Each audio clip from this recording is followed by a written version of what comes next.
get inside your house. News 4 handyman Dale Cranston is back now to show us how to gently escort those fine feathered friends from around your residence.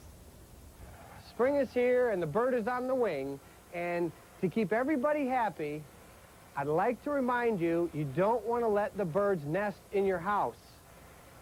So you want to prevent them from even making a nest, because once there's a nest in there, then everybody gets upset.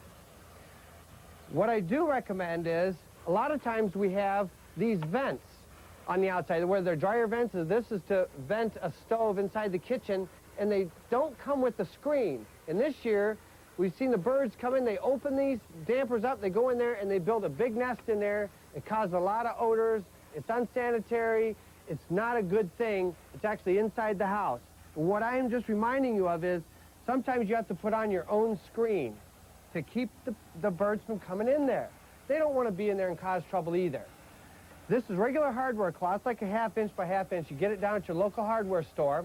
Just cut a piece, and if you can diplomatically place it up in there so it doesn't obstruct the damper from opening, but makes it a little bit more difficult, I think everybody will be happier.